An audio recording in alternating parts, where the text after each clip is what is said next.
الحمد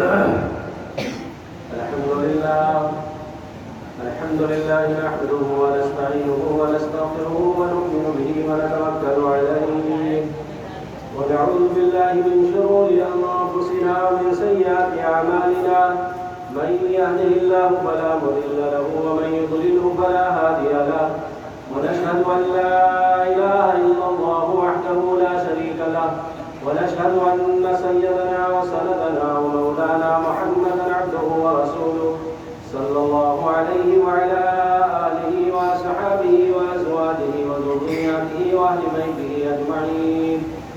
أما بعد، قال الله تبارك وتعالى في كلام المجيد والفرقان الحميد: أعوذ بالله من الشيطان الرجيم، بسم الله الرحمن الرحيم. ولا يحسبن الذين قتلوا في سبيل الله أمواتا بل أحياء عند ربهم يرزقون. قال النبي صلى الله عليه وسلم: سيدا شباب أهل الجنة الحسن والحسين رضي الله تعالى عنهما، أو كما قال عليه السلام: رب اشرح لي صدري ويسر لي أمري واحلل عقدة من لساني يفقهوا قولي. سبحانك لا علم لنا إلا ما علمتنا، سبحانك لا علم لنا إلا ما علمتنا، سبحانك لا علم لنا إلا ما علمتنا، إنك أنت العزيز الحكيم. صدق الله وصدق رسوله النبي الكريم، ونحن على ذلك من الشاهدين والشاكرين، والحمد لله رب العالمين.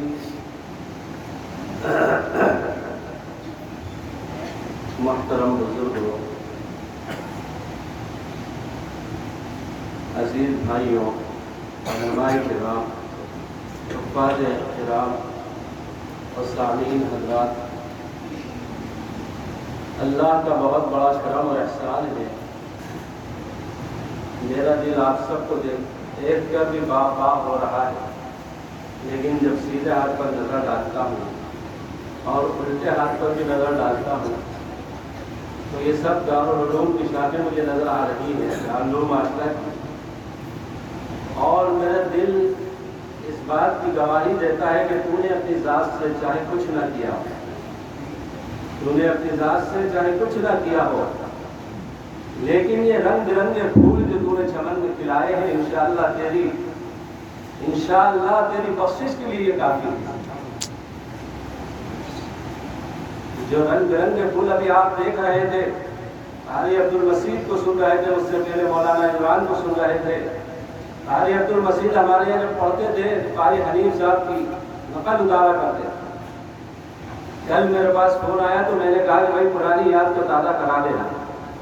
تو الحمدللہ آج بھی انہوں نے قاری حنیف صاحب ملتانی رحمۃ اللہ علیہ کی نقل میں آپ کو حضرت عمر رضی اللہ تعالیٰ عنہ کا واقعہ سنایا.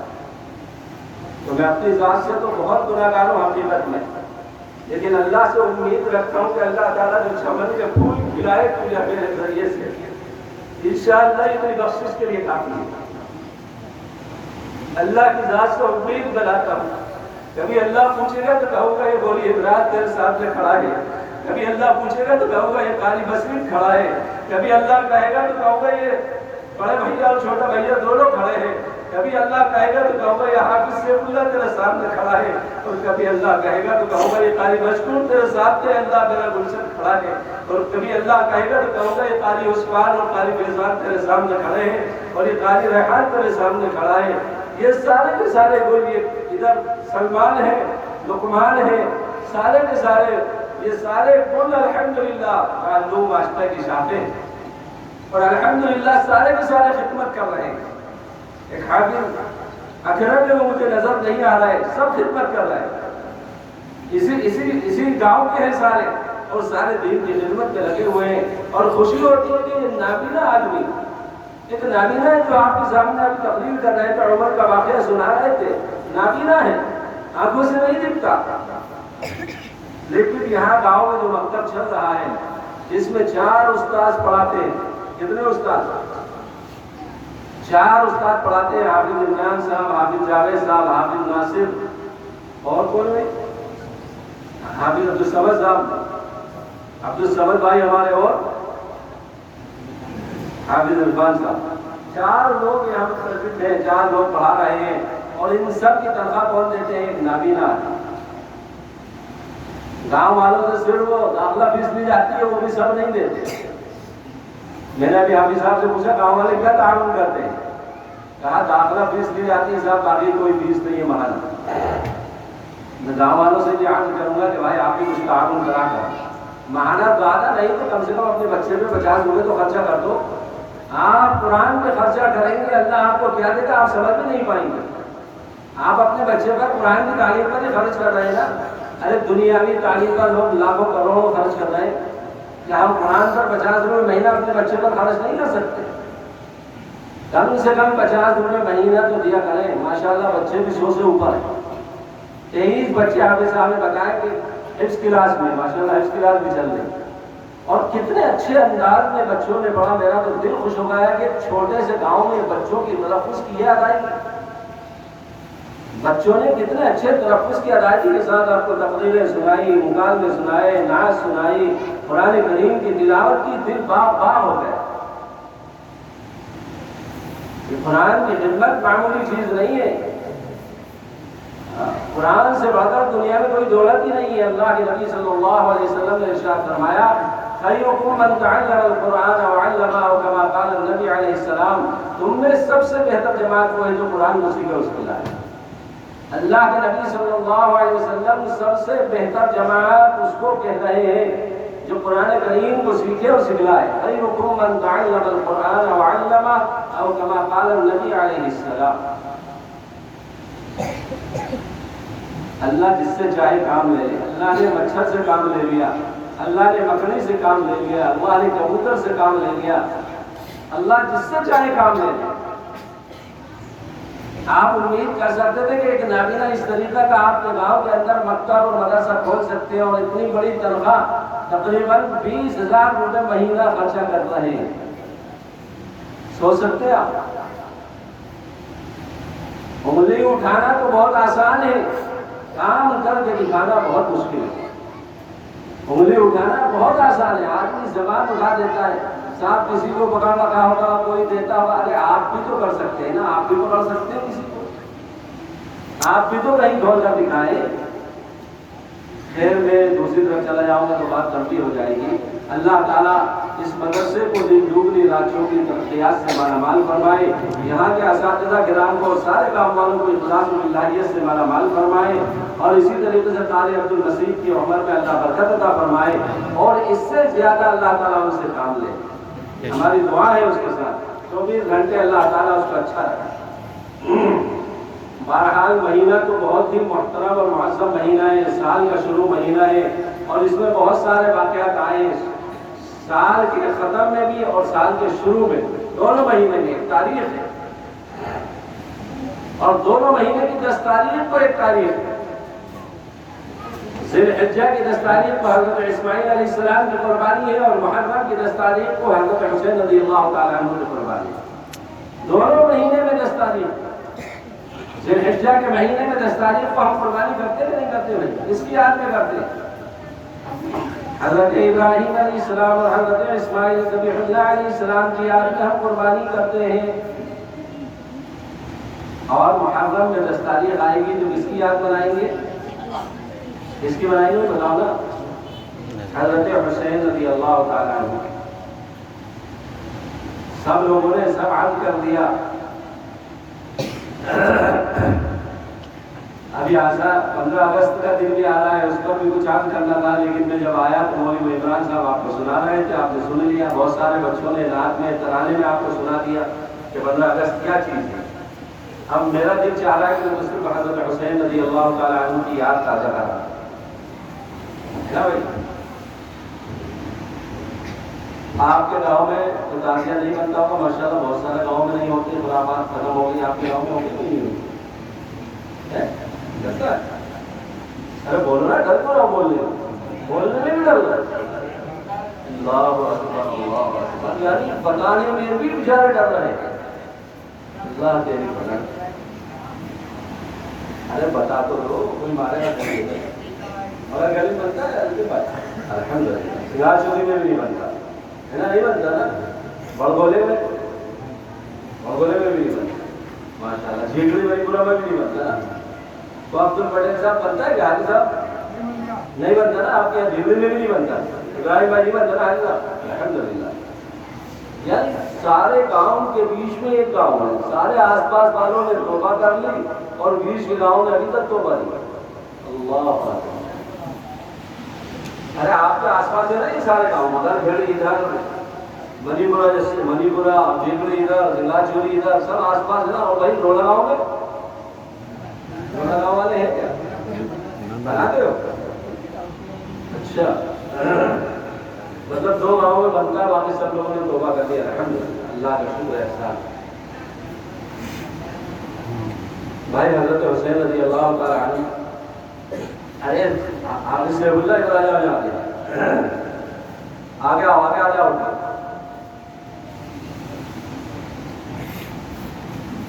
بھائی اور آگے آ جاؤ بیٹا, یہاں جاؤ ادھر جاؤ. بھائی دیکھو میں حافظوں کی عالموں کی اس لیے قدر کرتا ہوں, آپ بھی سنیں, سب قدر کیا کیجیے, چاہے اپنے گھر کا بچہ ہو. یہ سب میرے شاگرد ہیں. اپن اگر ان کی قدر ہم نہیں کریں گے, آپ نہیں کریں گے, گھر والے نہیں کریں گے, تو کون کرے گا؟ قرآن کریم ایک ایسی معزز کتاب ہے. اللہ رب العزت نے دنوں میں جمعے کے دن کو عزت بخشی, مہینوں میں رمضان مبارک کو عزت بخشی ہے نا. بخشی کہ نہیں بخشی؟ اسی طریقے سے ساری کتابوں میں اگر کسی کو عزت بخشی اللہ تعالیٰ نے, تو قرآن کریم کو بخشی. اور قرآن کریم کا نزول اس مہینے میں ہوا جو سب سے افضل ہے. قرآن کریم کا نزول ان شہروں میں ہوا جو سب سے افضل ہے, مدینہ المنورہ اور مکہ المکرمہ. اور قرآن کریم کا نزول اللہ تعالیٰ کے سینے پر کر دے, وہ سینہ تمام سینوں سے افضل ہے. وہ سینہ تمام سینوں سے افضل ہے. تب بتاؤ جب وہ سینہ سب سے افضل ہے تو ہمیں اس کی عزت کرنا چاہیے کہ نہیں کرنا چاہیے؟ اللہ کا قیامت میں محشر کے میدان میں قرآن کریم حفظ قرآن کرنے والے سے کہے گا, اقرا, قرآن کو پڑھتا جا, جنت کے درجات چڑھتا جا, جہاں آخری آیت ہوگی وہی تیری جنت ہے. عالم دین سے کہے گا, میں نے تجھے علم اس لیے دیا تھا میرے پاس آ جا. عالم دین سے کہے گا, میں نے تجھے علم اس لیے دیا تھا تو میرے پاس آ جا, میں تیری بخشش کر دوں. انما یخشی اللہ من عبادہ العلماء. قرآن میں اللہ نے فرمایا سب سے زیادہ دھرتی کے اوپر, زمین کے اوپر اگر کوئی مجھ سے ڈرنے والا ہے تو وہ علماء ہے. ہم انہیں کچھ نہ سمجھتے علماء, لیکن اللہ قرآن نے کہہ رہا ہے انما یخشی اللہ من عبادہ العلماء. علماء دنیا میں اللہ سے سب سے زیادہ ڈرنے والے, جن کی اللہ تعریف کرے, جن کی جگ تعریف کرے. بتاؤ وہ باعزت لوگ ہیں کہ نہیں ہیں؟ اللہ کے نبی صلی اللہ علیہ وسلم نے ارشاد فرمایا العلماء ورثۃ الانبیاء کما قال. علماء انبیاء کے وارث ہیں, اس لیے ہمیں عالموں کی قدر کرنی چاہیے, عالموں کے خلاف زبان نہیں کھولنا چاہیے. بہت سارے لوگ حافظوں اور عالموں کے خلاف زبانیں کھولے رکھتے ہیں. اللہ کے یہاں ہم کیا حساب دیں؟ ما یلفظ من قول الا لدیہ رقیب عتید. تمہاری زبان سے جو لفظ نکل رہا ہے وہ لکھا جا رہا ہے, ریکارڈ ہو رہا ہے. اللہ فرما رہا ہے, یہ نہیں کہہ رہا. کون کہہ رہا ہے؟ ما یلفظ من قول الا لدیہ رقیب عتید. تمہاری زبان سے جو لفظ نکل رہا ہے اللہ اس کو ریکارڈ کروا رہا ہے. کرامن کاتبین, ایک اس کاندھے پر ایک اس کاندھے پر دو فرشتے اللہ نے بٹھا رکھے ہیں, چاہے ہمیں نظر نہ آئے. سیدھا کاندھے والا نیکی لکھ رہا ہے, یہ الٹے ہاتھ والا برائی لکھ رہا ہے. اور کل قیامت میں محشر کے میدان میں ہماری کتاب ہمارے سامنے کر دی جائے گی اور کہا جائے گا ما لہذا الکتاب, کہا جائے گا اقرا کتابک کفی بنفسک اليوم علیک حسیبا. اپنی کتاب کو پڑھ لے اور اپنا حساب خود کر. اپنی کتاب کو پڑھ لے, اپنا حساب خود کر لے, تو کہاں جانے والا ہے. اس لیے اپنی زبانوں کو بند رکھا جائے. خیر بات دوسری طرف چلی جائے گی, میں اصل موضوع سے ہٹ جاتا ہوں بار بار. تو میں حضرت حسین رضی اللہ تعالیٰ عنہ کا عرض کرنا چاہتا ہوں کہ حضرت حسین رضی اللہ تعالیٰ عنہ نے اپنے پورے کنبے کی, پورے خاندان کی قربانی دی. کس لیے دی بھائی؟ دین کے لیے دی. جو یزید کی حکومت تھی اس میں قرآن کی تعلیم کو نہیں مانا جا رہا تھا, حدود اللہ کی پامالی کی جا رہی تھی, اللہ کے نبی صلی اللہ علیہ وسلم کی سنتوں کو نہیں اپنایا جا رہا تھا, اس کی دھجیاں اڑائی جا رہی تھی. اس لیے حضرت حسین رضی اللہ تعالیٰ عنہ نے یزید کے ہاتھ میں پیش نہیں. صرف یہی قصور ہے. اس کے علاوہ کوئی بات نہیں کہ جس حکومت میں اللہ اور اس کے رسول کی نہیں مانی جائے میں اسی حکومت کے ہاتھ پر بیعت کرنا نہیں چاہتا. جان تو دے دوں گا، سب کچھ قربان کر دوں گا، لیکن بیعت نہیں کروں. کوفہ والوں نے خط لکھے حضرت حسین رضی اللہ تعالیٰ عنہ کو بلانے کے لیے. عبدالعزیز محدث دہلوی رحمۃ اللہ علیہ نے لکھا ہے، مولانا عبدالعزیز صاحب محدث دہلوی رحمۃ اللہ علیہ نے لکھا ہے 12,000 خطوط آئے حضرت امام حسین رضی اللہ تعالیٰ عنہ کے پاس. کتنے بھائی یاد رکھنا چاہتا کتنے؟ ہاں، اور کس طریقے میں اپنی بات عرض نہیں کرتا.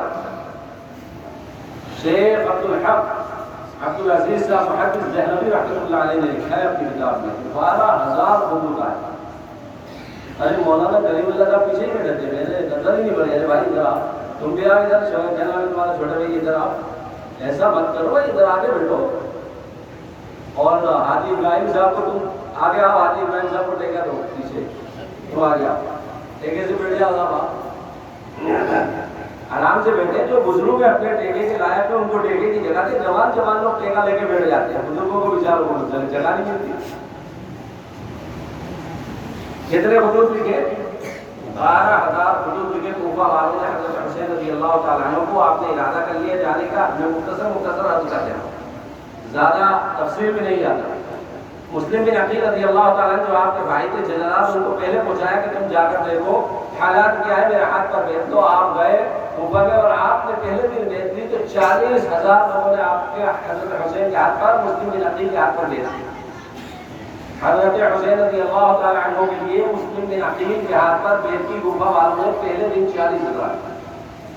یزید کو ادھر پتہ چلا دمشق کے اندر، تو یزید نے نعمان بن بشیر جو وہاں کے گورنر تھے ان کو ہٹا کر ابن زیاد کو متعین کیا اور جا کے کہا کہ تم جاؤ اور جا کر حضرت حسین کی بڑھتی ہوئی طاقت کو روکو.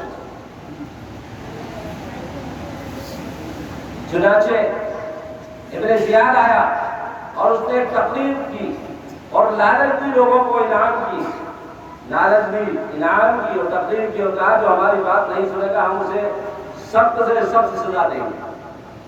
علماء نے لکھا ہے ظہر کی نماز میں مسلم بن عقیل کے پیچھے 40,000 کا مجمع تھا اور ابن زیاد کی تقریر کے بعد عصر کی نماز میں 12,000 رہے اور مغرب کی نماز میں 5 تھے. اور جب مسلم بن عقیل نے سلام پھیرا تو سب آیا. مسلم بن عقیل رضی اللہ تعالیٰ عنہ نے سلام پھیرا تو سب آیا، اکیلے چلا رہے. اب ابن زیاد نے دیکھا کہ اب لوگوں نے ساتھ چھوڑ دیا ہے تو اس نے آرڈر کر دیا کہ مسلم بن عقیل کو پکڑ کے لایا جائے. میں مختصر عرض کر رہا ہوں، 2 بچے بھی ساتھ ہیں، بعض لوگوں نے لکھا ان کے، لیکن ادھر نہیں جانا چاہتا. مسلم بن عقیل رضی اللہ تعالیٰ عنہ کو پکڑ کر گرفتار کر کے لایا گیا. کہا بالائی پر لے جاؤ، اوپر لے جاؤ، اوپر کی منزل پر ان کا سر کاٹ کے نیچے پھینک. چنانچہ بالائی منزل پر لے جایا گیا اور مسلم بن عقیل کا سر کاٹ کے نیچے پھینک دیا گیا، شہید کر دیا گیا. گلشن رسالت کے پھول کو آج اجاڑ دیا گیا. ادھر آپ نے خط لکھی دیا تھا 40,000 نے جب پیش کر لی تھی تو آپ نے حضرت حسین کو خط لکھ دیا تھا کہ ہاں لوگ آپ کے منتظر ہیں اور 40,000 لوگوں نے آپ کے ہاتھ پر بیعت کر لیا، آپ تشریف لے آئے. قاصد خط لے کر پہنچا، آپ نے ارادہ کر لیا. آپ مدینے میں تھے جب یزید بادشاہ بنا اور اس نے بیعت کی. مدینے کے گورنر نے آپ سے کہا حضرت حسین رضی اللہ تعالیٰ عنہ سے یزید کے ہاتھ پر بیعت کرو. آپ نے مدینہ منورہ چھوڑنا روانہ کیا اور چھوڑ کر آپ مکہ المکرمہ تشریف لے آئے اور فرمایا جس کی حکومت میں حدود اللہ کی پامالی ہو رہی ہو، جس کی حکومت میں رسول اللہ صلی اللہ علیہ وسلم کی سنتوں کو پامال کیا جا رہا ہو، اس کے ہاتھ کو بیعت نہیں کر سکتے. اور وہ آخری دیدار جو آپ نے اپنے نانا کی قبر کا کیا ہوگا جا کر، اور نانا کی قبر پہ جا کے درخواست دی ہوگی اور عرض کیا ہوگا دادا آپ کو یہاں سے جا رہا ہو، پتہ نہیں کب آپ کی قبر کا دیدار ہوگا. حضرت حسین رضی اللہ تعالیٰ عنہ کے دل سے پوچھو کیا گزری ہو، جو ہر وقت نانا کے ساتھ کہا کرتے تھے بچپن کے اندر حضرت حسین رضی اللہ تعالیٰ عنہ اور حسن رضی اللہ تعالیٰ عنہ کھیلتے کھیلتے اللہ کے نبی صلی اللہ علیہ وسلم نماز پڑھا رہے اور فرض نماز پڑھا رہے. وہ بچوں کو مسجد سے بھگاتے ہیں نا، وہ کان کھول کر سنیں، بچوں کو مسجد سے بھگانا نہیں چاہیے. اللہ کے نبی نماز پڑھا رہے، حسنین آ گئے اور ساری صفوں کو ابالتے ہوئے اللہ کے نبی صلی اللہ علیہ وسلم کی پشت پر جا کر بیٹھ گئے. اللہ کے نبی سجدے کی حالت میں ہیں. آپ صلی اللہ علیہ وسلم نے سجدہ لمبا کر دیا. فرض نماز کا سجدہ ہے، نفل کا نہیں. سارے صحابہ پیچھے. اللہ کے نبی صلی اللہ علیہ وسلم نے سجدے کو لمبا کر دیا. ایک صحابی نے اٹھ کر دیکھا کیا بات ہے، اللہ کے نبی نے اتنا لمبا سجدہ کر دیا. دیکھا کہ حسنین پشت پر ہیں. انہوں نے ہٹانا چاہا، اللہ کے نبی نے ہاتھ کے اشارے سے منع کر دیا، ہٹاؤ نہیں، یہ میرے لباس ہے. کتنی محبت تھی اللہ کے نبی صلی اللہ علیہ وسلم. ایک مرتبہ ام سلمہ رضی اللہ تعالی عنہ سے فرمایا سلمہ دروازے پر کھڑا ہو جاؤ، فرشتہ آنے والا، کسی کو آنے مت دینا کوئی آئے، کسی کو آنے مت دینا کوئی آئے. تو حضرت ام سلمہ یہ بچے باتیں مت کرو، ان کے منع کرو، تو یہ کیا بات کرنا بھی تو ایک جس کی آواز بیٹھو. اللہ کے نبی صلی اللہ علیہ وسلم نے حضرت ام سلمہ رضی اللہ تعالی عنہ ام المؤمنین کو اپنے دروازے پر، حجرے کے دروازے پر کھڑا کیا اور کہا کسی کو آنے اندر مت دینا، ایک فرشتہ آنے والا. ام سلمہ رضی اللہ تعالی عنہ کھڑی ہو گئی. حضرت حسین رضی اللہ تعالی عنہ کھیلتے کھیلتے تشریف لائے.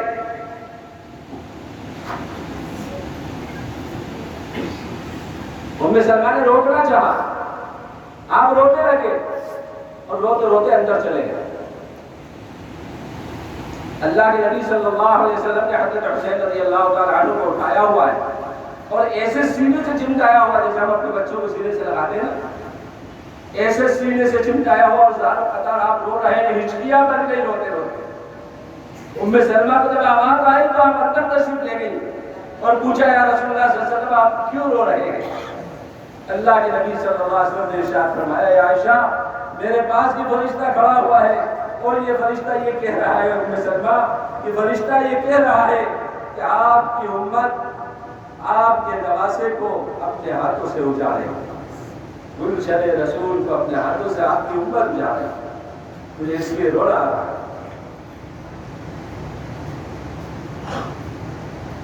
حسین جس کے چہرے پر اللہ کے نبی نے ایک بار بھی کئی بار بوسے دیے ہوں گے، چلو بار بوسے دیے ہوں گے. روایت میں آتا ہے حضرت حسن رضی اللہ تعالی عنہ سر سے لے کے کمر تک اللہ کے نبی صلی اللہ علیہ وسلم کے مشابہ تھے اور نیچے کا تھا حضرت علی کے مشابہ تھا، اور حضرت حسین رضی اللہ عنہ نیچے سے کمر تک اللہ کے نبی صلی اللہ علیہ وسلم کے مشابہ تھے اور اوپر تک حضرت علی کے مشابہ تھے.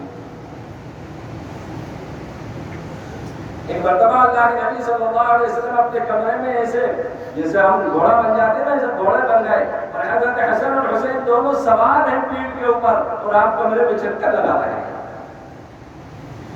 اور اس کے بعد پھر زینب کو بٹھا کر چکر لگایا، حضرت زینب رضی اللہ عنہ. وہ حسین جو ابھی دودھ پی رہا ہے، حضرت حسن وہ جو ابھی دودھ پی رہا ہے. اللہ کے نبی صلی اللہ علیہ وسلم ارشاد فرماتے ہیں سجدہ شباب اہل الجنہ الحسن والحسین رضی اللہ تعالی عنہما.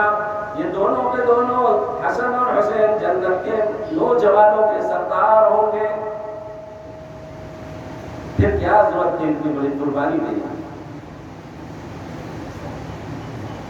ابھی دودھ پیتے بچے ہیں، اللہ کے نبی مژدہ سنا رہا ہے، خوشخبری سنا رہے ہیں. دونوں میرے دونوں نواسے ہیں، میرے یہ دونوں بچے، ہر ایک کی نسل باپ سے چلا کرتی ہے، لیکن اللہ کے نبی صلی اللہ علیہ وسلم نے ارشاد فرمایا میری نسل میری بیٹی فاطمہ سے چلے گی، میری نسل میری بیٹی فاطمہ سے چلے گی. ہر ایک کی نسل پاپا سے چلتی ہے.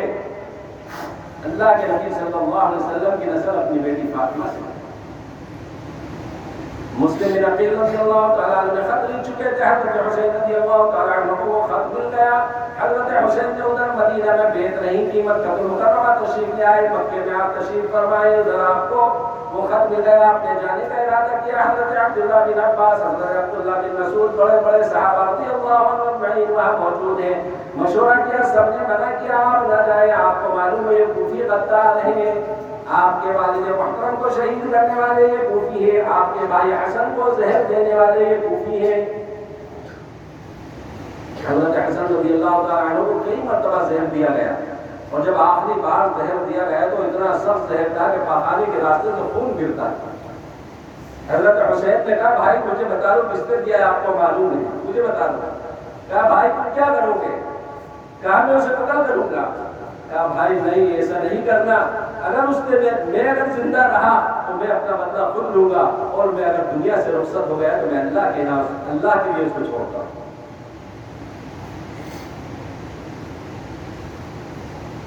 سب نے منع کیا. حضرت حسین رضی اللہ تعالیٰ عنہ نے کہا کہ نہیں وہ لوگ مجھے چاہتے ہیں میرے کو جانے دو.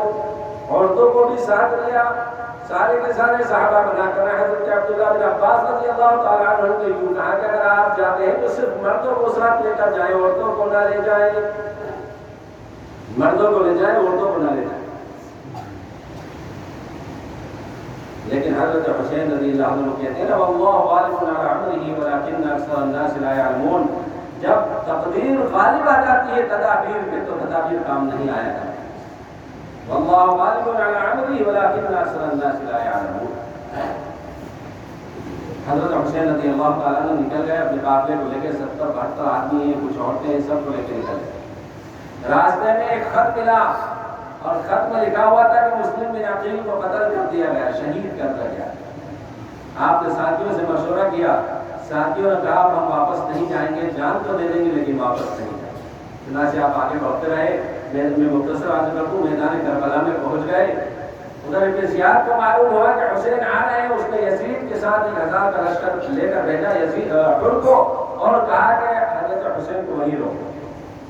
پھر 1000 کے لشکر کے ساتھ آئے اور حضرت حسین کو میدان کربلا میں روک دیا. چند دن بعد چلتی رہی. ظہر کا وقت آیا. حضرت حسین رضی اللہ تعالیٰ عنہ نے خود سے پوچھا نماز پڑھو گے؟ سب مسلمان تھے نا بھائی, کافر تو نہیں تھے, مشرک تو نہیں تھے, سب مسلمان تھے. کہا نماز پڑھیں گے لیکن ہمارے پاس پانی نہیں. آپ نے کہا اپنے کھانے کا پانی, پینے کا پانی اپنے قافلے میں جتنا تھا سب دے دیا کہ اللہ کا فرض ادا کرو, یہ لو وضو کرو اور ہمارے ساتھ نماز پڑھو. سب کو وضو کروا دیا, اپنے پانی سے نماز ادا کی. دونوں نے نماز ادا کی, دشمن کا قافلے نے بھی اور آپ کے قافلے نے. ابن زیاد نے دیکھا کہ کچھ معاملہ ابھی بنتا نظر نہیں آیا. عمرو بن سعد کو 3000 کا لشکر لے کر پہنچا. عمرو بن سعد بھی آنا نہیں چاہتے تھے حضرت حسین کے مقابلے میں. انہوں نے بار بار انکار کیا کہ مجھے نہ بھیجیں, کسی اور کو پہنچائے, لیکن اس نے ان کو پہنچایا. آقا انہوں نے بات کی, بات میں یہ دے پایا. حضرت حسین نے کہا کہ 3 شرطیں تمہارے سامنے رکھتا ہوں, میری 3 شرطوں کو قبول کر لو. مجھے خود پہلی شرط تو مجھے یزید سے خود بخود جا کے مل لینے, ہم دونوں بیٹھ کر اپنا معاملہ طے کر لیں گے. دوسری شرط یہ ہے مجھے کسی اسلامی حد پر چلے جانے دو, جیسا ان لوگوں کا گزارا ہو رہا ہوگا میرا بھی گزارا ہو جائے. اور تیسری شرط یہ ہے کہ میں جہاں سے آیا ہوں وہ واپس چلے جاؤں. عمرو بن سعد نے لکھ کر پہنچا دیا ابن زیاد کے پاس. اور ابن زیاد نے جب وہ پڑھا تو کہنا کہ مسئلے کا حل ہو جائے گا, حل نکل آئے گا. لیکن شمر بن جوشن کمبخت بدبخت خبیث لڑی وہاں بیٹھا ہوا تھا. اس نے مشورہ دیا ابن زیاد کو کہ اگر آپ نے آج حسین کو چھوڑ دیا تو آج کے بعد کبھی بھی آپ کے ہاتھ میں حسین آ نہیں سکتے. آج اگر آپ نے حسین کو چھوڑ دیا تو آج کے بعد کبھی بھی حضرت حسین رضی اللہ تعالیٰ عنہ آپ کے ہاتھ نہیں آ سکتے. چنانچہ اس نے اسی کو شمر کو ہی ایک خط لکھا عمرو بن سعد کے نام, اور عمرو بن سعد سے کہا کہ میں نے تم سے یہ کہا تھا کہ میرے ہاتھ پر بیعت لینا حسین سے, اس کے علاوہ کوئی کام نہیں کرنا ہے. ہمیں ان کی کوئی شرط قبول نہیں ہے سوائے بیعت کے. اگر وہ بیعت لینے پر قادر ہے, وہ بیعت ہم سے کر لے تو ٹھیک ہے, ہم ان کو امان دیتے ہیں, ورنہ پھر ان کا سر قلم کیا جائے. نعوذ باللہ نعوذ باللہ من ذلک. اور کہا عمرو بن سعد اگر تم یہ بات نہیں مانتے ہو تو میں تمہیں مجبور کرتا ہوں تمہاری جگہ شمر کو دے.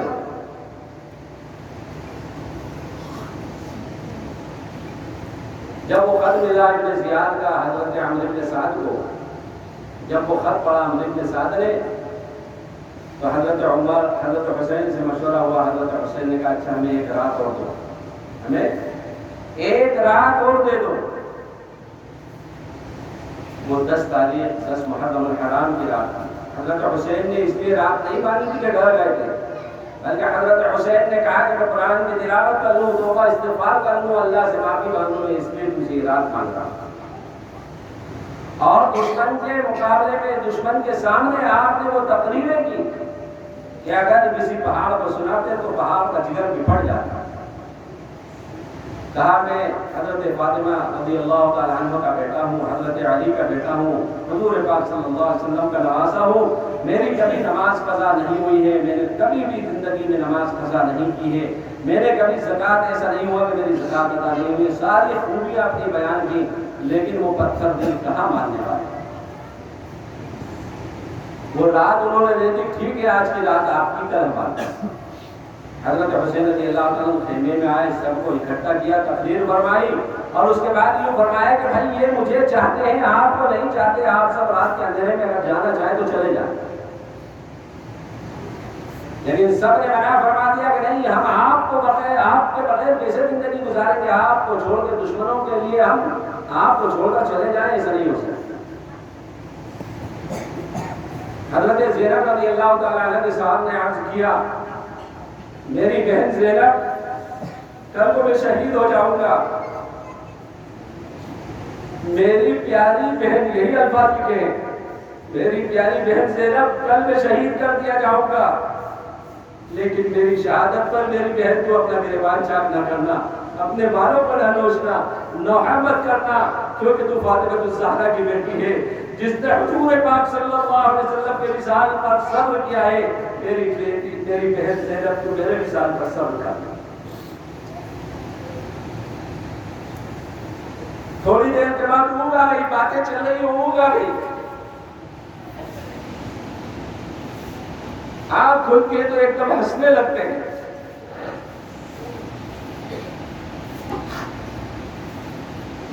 حضرت زینب نے پوچھا، بھائی ہنسنے کا کیا موقع ہے؟ کل شہادت کا، آپ کی شہادت پکی ہے، میدان جنگ ہوگا، آپ شہید ہو گے اور آپ ہنس رہے ہیں۔ کہا نانا جان ابھی خواب میں آئے تھے اور یوں ارشاد فرما گئے کہ میں تجھے لینے آیا ہوں۔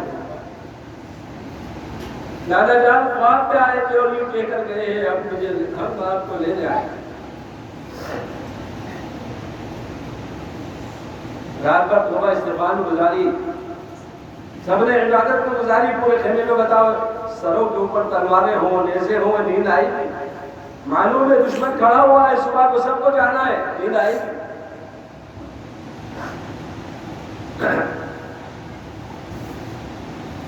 صبح کو میدان گرم ہوتا ہے، ادھر کی صفیں بھی برابر کر دی گئی، ادھر کی صفیں بھی برابر کر دی گئی۔ آپ کے پہلے جو ساتھی آپ کے ساتھ آئے تھے ایک ایک کر کے سب شہید ہو گئے۔ پھر بعد میں اہل بیت کی باری آتی ہے۔ حضرت حسین رضی اللہ تعالیٰ عنہ کے ساتھ آپ کے بھائیوں میں 5 بھائی اور ہیں، 6 بیٹے ہیں۔ حضرت علی رضی اللہ تعالیٰ عنہ کے سب سے بڑی قربانی تو حضرت علی کی ہے۔ حضرت حسین ابن علی رضی اللہ تعالیٰ عنہ، حضرت عبداللہ ابن علی رضی اللہ تعالیٰ عنہ، حضرت ابو بکر ابن علی رضی اللہ تعالیٰ عنہ، حضرت عباس ابن علی رضی اللہ تعالیٰ عنہ، 6 بھائی شہید ہوئے میدان کربلا میں۔ حضرت حسین کے ساتھ 5 بھائی، 2 بیٹے حضرت حسین کے، 3 بیٹے حضرت حسن رضی اللہ تعالیٰ عنہ کے، حضرت قاسم رضی اللہ تعالیٰ عنہ، حضرت حسن رضی اللہ تعالیٰ عنہ کے بیٹے ہیں، بہت خوبصورت ہیں، باہر نکلتے تو ایسا نظر آتا جسے چاند نمودار ہو گیا، چاند نکل آیا، اتنی خوبصورتی حضرت قاسم کو دی اللہ۔ سب سے پہلے حضرت علی اکبر آگے بڑھتے ہیں جو حضرت حسین کے سائے چاہتے ہیں، اور وہ جان شہادت نوش فرماتے ہیں۔ جب وہ شہید ہو جاتے ہیں حضرت حسین رضی اللہ تعالیٰ عنہ کو اٹھا کر لاتے ہیں اور خیمے کے پاس رکھتے ہیں۔ ایک ایک لاش کو حضرت حسین رضی اللہ تعالیٰ عنہ اٹھا کر لائے اور خیمے کے پاس رکھی، 72 آدمیوں کو اپنے ہاتھوں سے اٹھایا۔ بتاؤ کیا جگر پر گزر رہی ہوگی۔ 2 اپنے معصوم بچے، ایک معصوم بچہ علی اصغر 2 سال کا بچہ ہے، جب سب قربان ہو گئے آپ نے علی اکبر کو اپنی گود میں لیا۔ اس لیے نہیں لیا تھا کہ لاڑ کرے، پیار کرے، بلکہ اس لیے لیا تھا کہ ظالم اور تم نے علی اکبر کو بھی شہید کیا ہے، میری ایک یہ چھوٹا سا بچہ ہے، جو اس پہ بھی تم اپنی حسرت دکھانا۔ اور شاید اس لیے لیا ہوگا کہ شاید اس بچے کی وجہ سے یہ کچھ رحم کھائے بچے کے اوپر، لیکن ادھر سے ایک تیر آتا ہے دشمن کی طرف سے اور حضرت علی اصغر کے ڈائریکٹ حلق میں لگتا ہے اور پار ہو جاتا ہے، وہیں گردن ڈالی۔ 2 سال کا بچہ کیا دم ہے،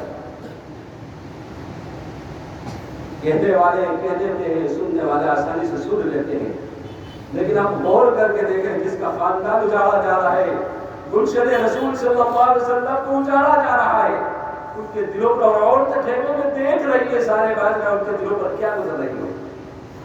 ایک مائی ادھر سے گزر رہی تھی، چیخوں پکار کی آواز سنی، ایک بیٹا ساتھ تک آ جا کے دیکھو کیا ہو رہا ہے۔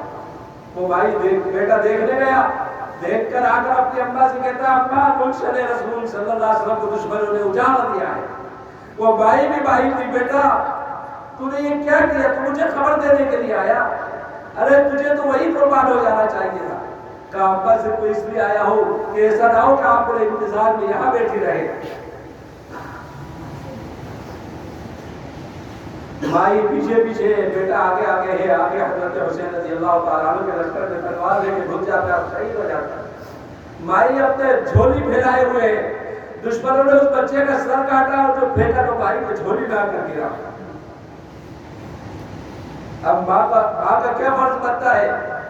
آج کے زمانے کی ماں ہوتی بچے کی پیشانی چومتی، گال چومتی، میرے بیٹا اللہ نے تجھے قبول کر لیا، لیکن وہ باپ بھی بات تھی، واپس اپنے بیٹے کی گردن کو دشمنوں کی طرف پھینک کر کہتی ہے ہم اللہ کے لیے جس کو قربان کر دیا کرتے ہیں دوبارہ اس کو لیا نہیں کرتے۔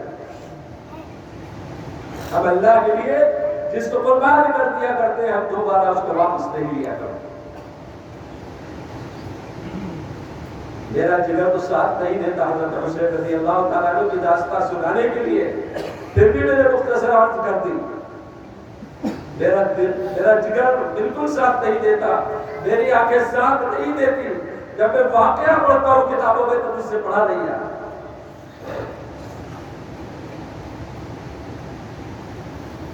ایک ایک کر کے سب شہید ہو گیا، حضرت حسین رضی اللہ تعالیٰ عنہ اکیلے باقی ہیں۔ دشمن کوئی نہیں چاہتا کہ حضرت حسین پر ہاتھ اٹھایا جائے۔ آپ جب جاتے ہیں جس طرف جاتے ہیں سبوں کی سبیں پیچھے ہٹ جاتی ہیں۔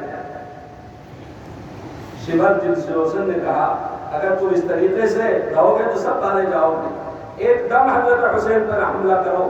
10 آدمیوں نے ایک دم حملہ کیا حضرت حسین رضی اللہ تعالیٰ عنہ پر، تب جا کے آپ کو شہید کر پائے۔ ظہر کا وقت آ گیا، آپ نے کہا مجھے نماز پڑھنے دی جائے۔ پانی نہیں ہے، 3 دن سے پانی بند کر رکھا ہے ظالموں نے حضرت حسین کے ساتھیوں کا۔ دجلہ فرات وہیں سے بہہ رہی ہے، دریائے فرات بہہ رہی ہے، لیکن پانی بند۔ چرندے پی سکتے ہیں، درندے پی سکتے ہیں، ساری مخلوق اللہ کی پانی پی سکتی ہے، لیکن پانی نہیں پیے گے تو حضرت حضور پاک صلی اللہ علیہ وسلم کا مجھ سے پانی نہیں پیے گا۔ کیا ظلم ہے؟ حضرت حسین کی باری آتی ہے، حضرت حسین رضی اللہ تعالیٰ عنہ تو 10 آدمیوں نے مل کر شہید کیا۔ ایک آدمی سے کہا گیا کہ تم ان کا سر کاٹ لو، وہ آگے بڑھا، اس کے ہاتھ تک کبانے لگے، وہ پیچھے ہٹ گیا۔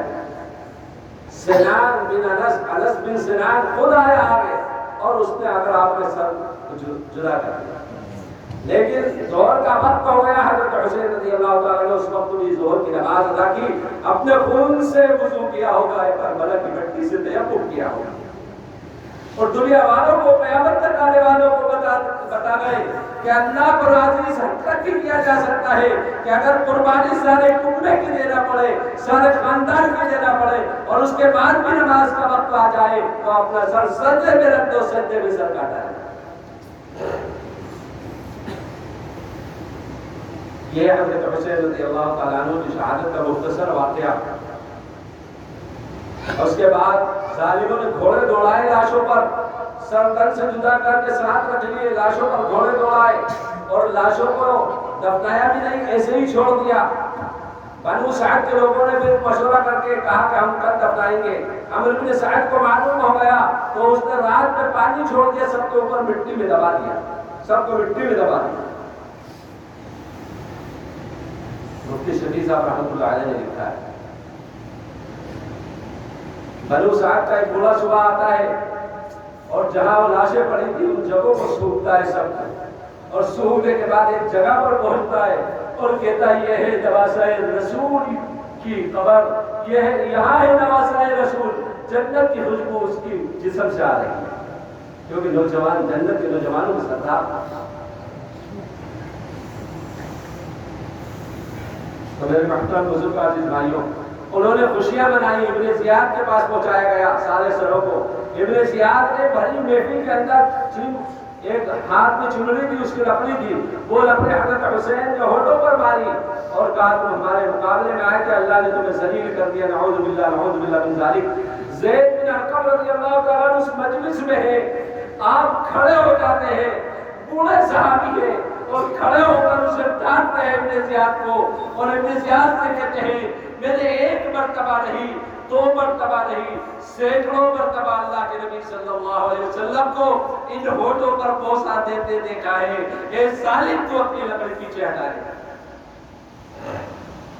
ابن زیاد انہیں قتل کرنا چاہتا ہے، ان کی قوم کے لوگ کھڑے ہو جاتے ہیں، پھر وہ اس حرکت سے باز رہ جاتے ہیں۔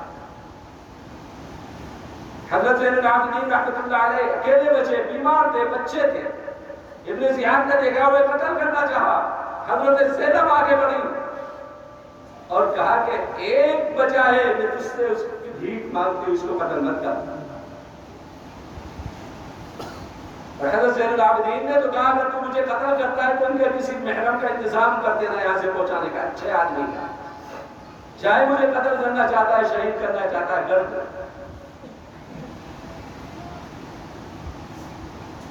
پھر وہی سر یزید کے دربار میں پہنچائے جاتے ہیں، یزید بھی یہی حرکت کرتا ہے۔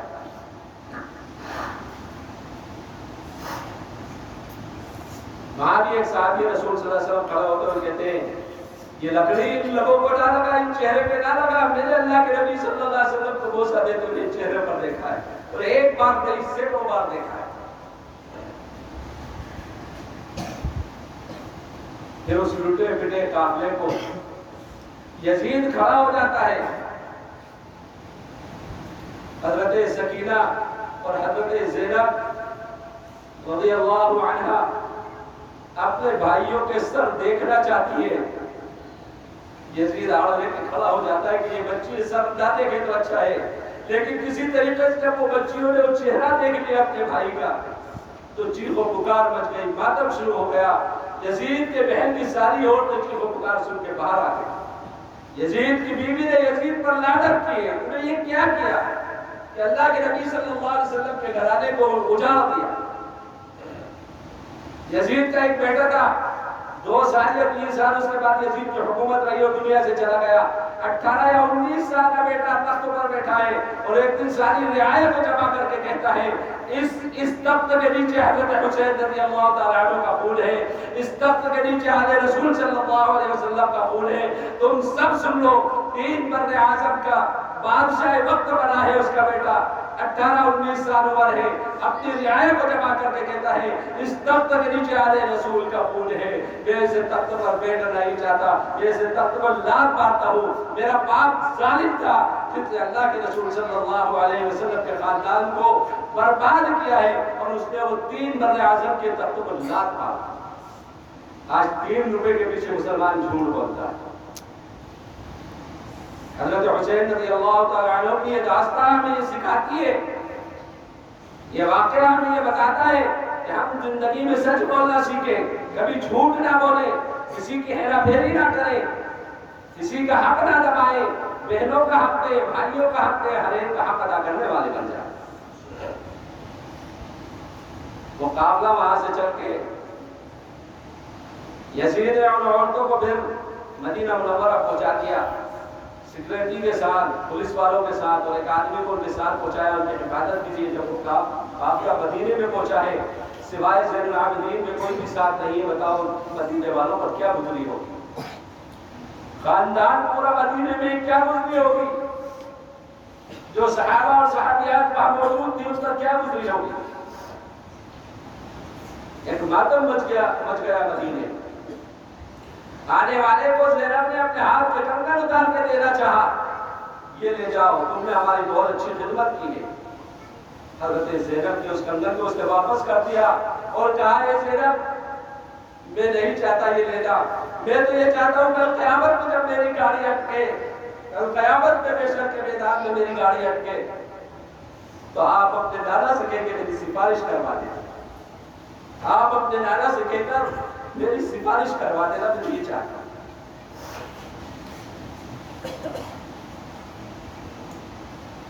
میرے محترم بزرگ عزیز بھائیوں، اب ہم سب اندازہ لگائے جو ہم قاضیہ بنانے والے ہیں نا، میں آپ ہی کا ایک فرد ہوں، یہ سمجھیے. ہم سب اندازہ کریں جو حضرت حسین کے نام پر قاضیہ بناتے ہیں، لڑکیاں لگاتے ہیں، قمقمے لگاتے ہیں، کیا کسی کی شہادت پر ایسا کرنا جائز ہے؟ اور وہ بھی حضرت حسین رضی اللہ تعالیٰ عنہ کی شہادت پر. حضرت حسین رضی اللہ تعالیٰ عنہ کی شہادت پر ایسا کرنا.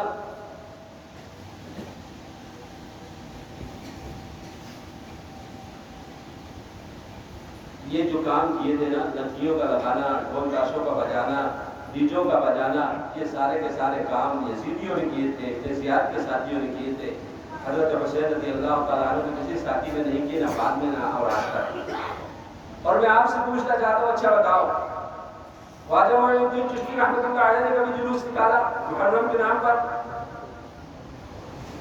نظام الدین اولیاء رحمۃ اللہ علیہ نے نکالا، بڑے پیر پیران پیر دستگیر رحمۃ اللہ علیہ کو ہم سب مانتے ہیں، کبھی نکالا؟ بتاؤ، نکالا بھائی؟ بولو زبان سے.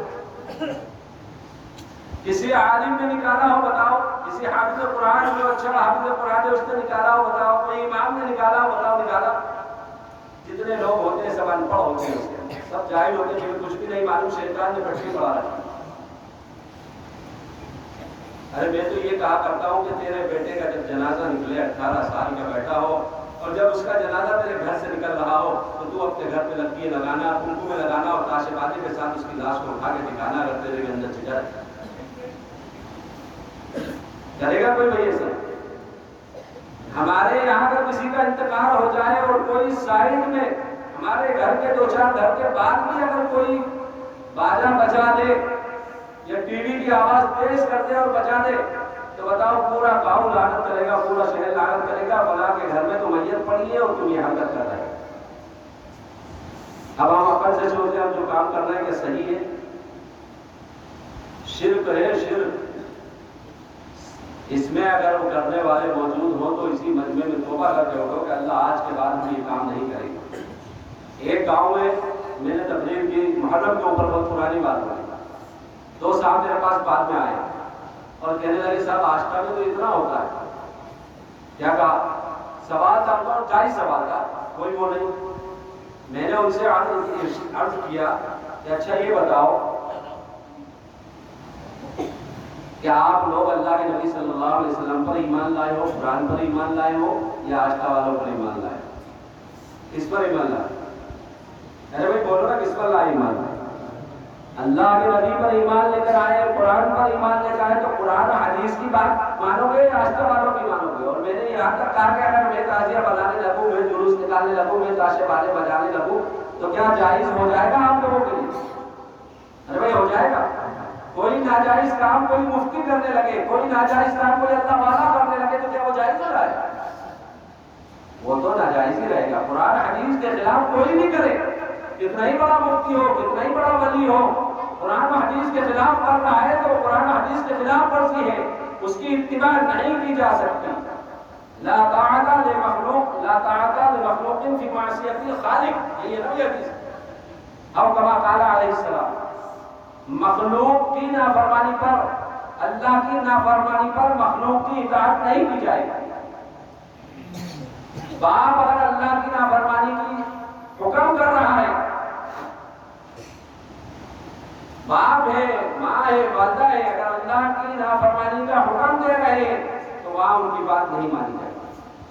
سمجھ میں آ رہی؟ کوئی ولی اللہ کی نافرمانی کا حکم دے رہا ہے، کوئی نہیں دیتا، لیکن اگر خدا نہ خواستہ کوئی کہے، کوئی مفتی کہے، کوئی عالم کہے، تو وہاں ان کی بات نہیں مانی جائے گی. اس لیے بھائی توبہ کرو، انشاءاللہ آج کے بعد ہم نہیں کریں گے. نہیں کرو گے نا بھائی انشاءاللہ؟ ہاں. اب تک جو کر لیا توبہ کرو. دیکھو یہ کھلا ہوا شرک ہے. یہ کیا ہے؟ کیا ہے بھائی؟ کھلا ہوا شرک ہے. اور اللہ تعالیٰ نے فرمایا ان الشرک لظلم عظیم، شرک ظلم عظیم ہے.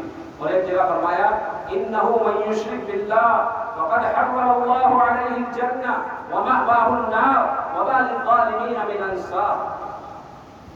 اللہ نے مشرک پر جنت کو حرام کر دیا انه من یشرک باللہ فقد حرم اللہ علیہ الجنہ، اور اس کا ٹھکانہ جہنم بنایا، وما واہ النار وما للظالمین من انصار، اور ایسے ظالموں کا کوئی مددگار نہ دنیا میں رہے گا نہ آخرت میں ہوگا۔ شرک کرنے والے ظالم اللہ کے رہنا ظلم عظیم۔ ایک جگہ فرمایا ان اللہ لا یغفر ان یشرک به ویغفر ما دون ذلک لمن یشاء، جتنا بڑا گناہگار اللہ کے پاس آئے گا اللہ تعالیٰ اس کو معاف کر دے گا، لیکن مشرک آئے گا تو اللہ اس کی مغفرت نہیں فرمائے گا۔ قبروں کے پاس جانا اور ان سے یہ کہنا بابا آپ ہی سب کچھ ہے میرے لیے، آپ میری بگڑی بنا دیجیے، میرا یہ کر دیجیے، میرا وہ کر دیجیے، سجدہ کرنا ان کو، مہندی بنا لینا، اس کے سامنے کھڑا ہو جانا، اس سے کہنا آپ میرا یہ کر دیں وہ کر دیں، یہ کھلا ہوا شرک ہے۔ وہی پنچیاں جنہیں ابھی تک کہیں بازاروں میں پڑی تھیں کہ کتے ان پر پیشاب کر کے جا رہے ہوں گے، ہٹ کر جا رہے ہوں گے، اسی کو ہم لے آتے ہیں، دھو لیتے ہیں، چیر لیتے ہیں، بنا لیتے ہیں، لکیاں چڑھا دیتے ہیں، تاؤ چڑھا دیتے ہیں اس کے اوپر، اور اسی کے سامنے ڈنڈوت کرتے ہیں۔ بتاؤ ہم میں پھر غیروں میں کیا فرق ہو؟ کوئی فرق ہوا بھائی؟ غور سے سوچو، سب اپنے وہ اس میں یاد دہانی کرا رہا ہوں، تقریر نہیں کر رہا۔ اللہ کے یہاں جب پیشی ہوگی نا ہم سب کی، اور اللہ جب مشرکوں کو عذاب دے گا تو مشرک کیا کہے گا اللہ کے سامنے؟ ربنا آتهم ضعفین من العذاب ولعنهم لعنا کبیرا۔ اس کے اوپر والی آیت کیا ہے بھائی؟ بتاؤ، انتظار حفاظ بیٹھو، اس کے اوپر ایک آیت ہے نا، سادتنا وکبرانا فاضلون السبیلا۔ اے اللہ، یہ ہمارے سرداروں نے ہمیں بہکا رکھا تھا، انہوں نے ہمیں گمراہ کر رکھا تھا، یہ ہمارے بڑے تھے۔ جو یہاں لیڈر بنے گا نا، جو صدر بنے گا نا کروانے والا، اور جو اس کے پیچھے ہوں گے نا، وہ یہ کہیں گے اللہ انہوں نے ہمیں کر رکھا تھا، انہوں نے گمراہ کر رکھا تھا، یہ ہمارے بڑے تھے، فاضلون السبیل، انہوں نے ہمیں گمراہ کر رکھا تھا۔ ربنا آتهم ضعفین من العذاب، اے اللہ تو ان کو دگنا عذاب۔ یہ نہیں کہہ رہا، قرآن کہہ رہا ہے، میں اپنی بات نہیں عرض کر رہا ہوں، قرآن کہہ رہا ہے۔ پھر اللہ اس وقت پوچھے گا بتاؤ تمہارے پاس کوئی نبی آیا تھا؟ نہیں آیا۔ کوئی ڈرانے والا آیا تھا کہ نہیں آیا؟ جہاں صاحب عالم لوگ آئے تھے، ہمیں ڈرایا تھا، ہمیں بتایا تھا۔ اولم یتذکروا، کیا نہیں سورہ فاطر کی آیت ہے کہ کیا تمہارے پاس کوئی ڈرانے والا نہیں آیا؟ اولم یاتکم بنذیر، اس طریقے کی آیت ہے کہ کیا تمہارے پاس کوئی ڈرانے والا نہیں آیا؟ وہ کہیں گے آئے تھے ہمارے پاس آئے تھے، لیکن ہم نے مانی نہیں تھی۔ تو بھائی مان لو، آج چھوڑ کر ہم آپ کو سمجھا رہے ہیں، مان لو ہماری بات کل کام آئے، کل کام آئے گی انشاءاللہ۔ میں رولا گاؤں والوں سے بھی کہتا ہوں، سپرا والوں سے بھی کہتا ہوں، اور جو گاؤں کے لوگ جن کے یہاں یہ خرافات ہوتی ہوں، سب سے کہتا ہوں کہ بھائی اس چیز کو چھوڑ، آشتے کو نہ دو، بھوپال کو نہ دیکھو، بڑی جگہوں کو نہ دیکھو۔ چھوٹی جگہ کے اندر کام کو کرنا آسان ہوتا ہے، اور بڑی جگہوں میں کام کرنا مشکل ہوتا ہے۔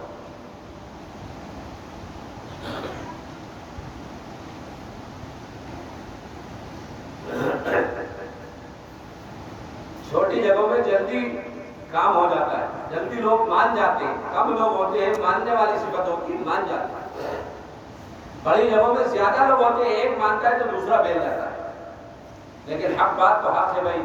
میں تو آج میں بھی جو لوگ یہاں سے جاتے ہوں گے اور میرے جمعے میں تقریر سنتے ہوں گے، الحمدللہ وہاں بھی ڈنکے کی چوٹ جتنا میں کہتا ہوں کوئی امام اتنا نہیں کہتا ہوں۔ یہ میں ڈنکے کی چوٹ آپ سے کہتا ہوں، جتنا کھلا کھلا میں عرض کرتا ہوں کوئی امام نہیں کہتا ہوگا۔ اس لیے میرے محترم بزرگ عزیز بھائیوں، میری درخواست ہے آپ سے، جو لوگ یہاں وہ کام کر رہے ہیں چھوڑیں نا بھائی انشاءاللہ۔ اللہ کے گھر میں بیٹھ کر وعدہ کرو کہ انشاءاللہ اس سال بالکل نہیں ہوگا۔ ابھی تک اگر تھوڑا بہت کچھ ہو بھی گیا ہو تو اس کو بلیا بیٹھ کر دو، ختم کرو گے نا بھائی انشاءاللہ۔ ارے انشاءاللہ بھی کمزور ہو رہی ہے، باہر کے لوگ، دوسرے گاؤں کے لوگ انشاءاللہ کہہ رہے ہیں اس گاؤں کی آواز نہیں آ رہی، باہر کے لوگ سب خاموش رہیں، دوسرے گاؤں کے لوگ سب خاموش رہیں، اس گاؤں والے بولے کہ ہاں انشاءاللہ نہیں کریں گے انشاءاللہ۔ اللہ تعالیٰ آپ کی انشاءاللہ کو قبول فرمائے۔ اللہ کے گھر میں وعدہ کیا ہے، سمجھ میں آئی کس کے گھر میں بیٹھے ہو؟ ہاں، اللہ کے گھر میں وعدہ کیا ہے، اس کو نبھانا، اللہ سے نبھانے کی توفیق مانگنا۔ اے اللہ ہم نے تیرے گھر میں بیٹھ کر وعدہ کیا تھا، اب تو نبھانے کی توفیق عطا فرما۔ تو نبھانے کی توفیق عطا فرما دے۔ ہاں ہم نہیں نبھا سکتے، اللہ نبھا سکتا ہے، اللہ نبھا سکتا ہے۔ جو لوگ ہیں اور جو نہیں ہیں، باہر میری آواز جا رہی ہے جہاں بھی ہو، میں سب سے عرض کر رہا ہوں کہ بھائی اس کام کو چھوڑ دیں۔ دیکھو لڑکیاں لگانا، جلوس کا نکالنا، تاشے کا بجانا، اکھاڑے کا نکالنا، ان سب سے اسلام کی کوئی ہیبت، کوئی وقت نہیں ہے۔ اللہ کا وعدہ ہماری نصرت کا جب ہے، ان تنصروا اللہ ینصرکم ویثبت اقدامکم۔ اللہ فرماتا ہے اگر دین پر پورے چلو گے تو میں تمہاری مدد کروں گا، دشمنوں کے مقابلے میں تمہارے قدم جما دوں گا۔ انتم الاعلون ان کنتم مؤمنین، تمہاری مدد جب کی جائے گی جب تم صحیح معنی میں مومن بن جاؤ گے۔ چند لکڑیاں نکال لینے سے ہماری کوئی مدد نہیں ہوگی، ارے صاحب وہ اس کی اور اس کی، سب بیکار کی باتیں۔ اسلام پر آ جاؤ پورے دیکھو اللہ کیسی مدد کرے گا۔ اسلام کے طریقوں کو اپنا لو، سچ کو اپنا لو، نماز کو اپنا لو، زکات کو اپنا لو، جھوٹ کو چھوڑ دو، ہیرا پھیری کو چھوڑ دو، ملاوٹ کو چھوڑ دو، دھوکہ دھڑی کو چھوڑ دو، دیانت پر آ جاؤ، امانت داری پر آ جاؤ، خیانت کو چھوڑ دو، پھر دیکھو اللہ کی مدد کیسے آتی ہے۔ آج تو سارے حسد، کینہ، بغض، عداوت سب ہمارے دلوں میں ایک دوسرے سے موجود ہے، پھر اللہ کی مدد چاہے تو کہاں سے آئے؟ اللہ کی مدد تو تب ہوتی ہے جب دل بالکل پاک اور صاف۔ اللہ تعالیٰ مجھے آپ کو سب کو عمل کی توفیق عطا فرمائے۔ وآخر دعوانا الحمدللہ رب العالمین۔ اور جن لوگوں نے اس محفل کو سجایا ہے، وہ یہ بچوں کی وجہ سے سجائی گئی نا بھائی محفل، یہ چھوٹے معصوم بچوں نے آپ کے سامنے سنایا، اس مدرسے کی وجہ سے یہ محفل سجائی گئی۔ جن لوگوں نے اس میں تعاون کیا ہے سجانے میں، اور جن لوگوں نے یہاں آئے، آپ یہ بھی تعاون ہے، آپ نہیں آتے تو جلسہ ہوتا بھائی۔ اللہ تعالیٰ سب کو جزائے خیر عطا فرمائے، دنیا میں بھی اور آخرت میں۔ اور میں سب ان محفل سجانے والوں کا بھی شکریہ ادا کرتا ہوں، اور ان پڑھانے والوں کا بھی شکریہ ادا کرتا ہوں کہ اللہ تعالیٰ اس قاری عبدالمجید کی عمروں میں برکت عطا فرمائے۔ ایک نابینا ہو کر آپ کے گاؤں کے اندر ایک مدرسہ چلا رہے ہیں، اور 4 استادوں کی تنخواہ دیتے ہیں، کیسے بھی دیتے ہیں۔ اللہ تعالیٰ مزید ان کی اعانت فرمائے، اور آپ کے گاؤں سے حافظ، عالم، جید یہاں سے پیدا ہو، اللہ تعالیٰ اس کو قبول فرمائے، اور ہم سب کے بیٹھنے کو قبول فرمائے، اور کہنے سننے سے زیادہ ہم سب کو عمل کی توفیق عطا فرمائے، اور ہمارے ہر عمل میں اخلاص عطا فرمائے۔ آمین وآخر دعوانا۔